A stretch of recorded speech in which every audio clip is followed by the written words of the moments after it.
The Rise and Shine podcast series is made possible by the generous support of Bonnie Vozar of Chicago, Illinois. So, it seems to me that there is value to nostalgia when it yearns for connectivity to our Creator, and it seems there's a danger to reducing and distorting the past as a form of escape from reality. This is Rise and Shine, a podcast that offers timeless wisdom and uplifting meditations to fill your heart, feed your soul, and start your day on a positive note. Here is Adrienne Gold Davis. You know, lately, I've been scrolling on Instagram a lot, but not with my typical engagement. A couple of weeks ago, I watched an old clip of All in the Family. It was right after Rob Reiner passed away, and so people were sharing highlights from his acting career. And since I watched a bunch of them, suddenly All in the Family clips were showing up all the time on my feed. And I can't seem to stop watching them. I don't know, maybe they bring me back to my childhood mindset. That show was so groundbreaking in its time. And I marvel at the things you could say on television back then that would never pass through the sensitivity censors today. Today, never mind rap songs, are filled with vulgarities and sexual behavior that would have only been shown in darkened theaters off Broadway after midnight back then. Most TV programs today would never have made it past the restricted theaters of old. Every movie so filled with violence of every sort. It would have been unthinkable back in the day, but All in the Family shined a spotlight on an old-fashioned bigot named Archie Bunker and his long-suffering dingbat of a wife called Edith. And Rob Reiner played Michael Stivic. He was like a hippie, and his wife Gloria was a free spirit. And never mind that they actually lived in their parents' home as a married couple, and their mouths were filled with what my favorite comedian Fran Lebowitz once called the oppressor's meatloaf. The tension between what back then would have been the seriously unwoke parents and the defiantly awake children was social commentary. There was a purpose for that show. It was meant to say out loud the unspeakable that so many were actually thinking about in the privacy of their heads. And so by exposing the racist sensibilities of an Archie Bunker through the appalled eyes of his children was to ask us who we wish to be. Are you an Archie or are you a Gloria? And it was provoking for the sake of creating an awakening. It was, in my opinion, powerful television. But back to my Instagram feed.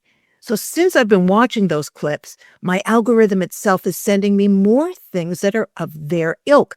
Less influencer posts and more nostalgia. Less of my political news and makeup tips and stuff. And more of yesteryear. And God help me, as I get older, like so many other people, I like it very much back there. And as they sang in the opening and closing song of All in the Family, those were the days. So I ask myself, is nostalgia a Jewish value? I try to calibrate my habits, whether they're entertainment or lifestyle, to what Judaism says is fitting. So I looked into the Torah site, Mi Yodea, and here was something I found. Basically, that we are actively encouraged to look back on the good, holy times with nostalgia. For example, in Tehillim, or what in English is called Psalms, there's that famous line made famous and popular in a song, by the rivers of Babylon, there we sat and wept as we remembered Zion. So a few commentaries explaining how this nostalgia was to our praise. We were remembering God and our closeness to him. And this brought us hope, and so therefore was redemptive.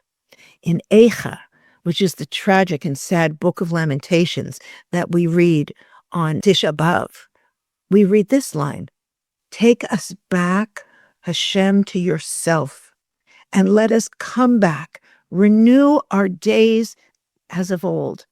But then there's the flip side. See, as the Israelites moved through the desert after our exodus from Egypt, we started to complain and wax nostalgic as well. We cried out to Moses, "We remember the fish we used to eat for free in Egypt, and the cucumbers and the melons and the leeks and the onions and the garlic. And now our life is parched. We have nothing at all. We have nothing to anticipate but the manna." Can you imagine? We're taken out of Egypt by God, who heard our groaning. Plagues were like a sound and light show for the Hebrews. The sea was split for us. Food, which was called manna, fell from the heaven to sustain us. And by the way, it could taste like anything you imagine. And still, we had the gall to wax nostalgic about our enslavement in Egypt. Is that actually the human condition?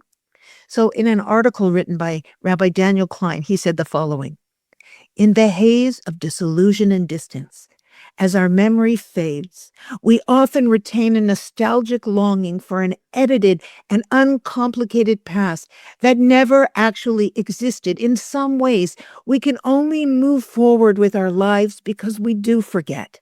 In part, we can't hold on to everything, and forgetting part of what happened is crucial for nostalgia. Human beings have a propensity for it, for transforming our past, consciously and unconsciously, into a reduced, distorted, and longed-for place that serves our needs in the present as a wonderful place we fantasize about or even wish we could escape to. And that sometimes functions as a foolhardy attempt to assert human control over the present in a way that is simply not possible." What a quote. So it seems to me that there is value to nostalgia when it yearns for connectivity to our Creator and a yearning for the goodness we saw and once lived so transparently. And it seems there's a danger to reducing and distorting the past as a form of escape from reality. And so I asked myself, am I sitting on the rivers of Babylon remembering Zion? Or am I escaping the painful times singing "Those Were the Days"?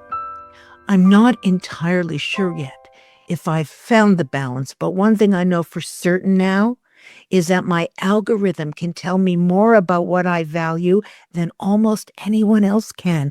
And apparently, I am needing to recalibrate again to a less nostalgic and more in the present place. This week, take a look at what your feed is sending you and ask yourself, if someone got your phone and looked at your feed and had to write, God forbid, your eulogy based on what pops up the most, what might they say? Would it be your obsession with Korean face masks in old television shows? Would it be Shapermint undergarments in fast fashion? Would it be endless news feeds and raging talking heads? And then make a conscious decision to have your feed look like the very best of you and click accordingly. I'm hoping for a complete reset this year. Thanks for listening to Rise and Shine. Don't forget to rate, review, and subscribe to Momentum Podcasts on Apple, Spotify, or wherever you get your podcasts. Join Adrienne again next time for more timeless wisdom and uplifting meditations that fill your heart, feed your soul, and start your day on a positive note.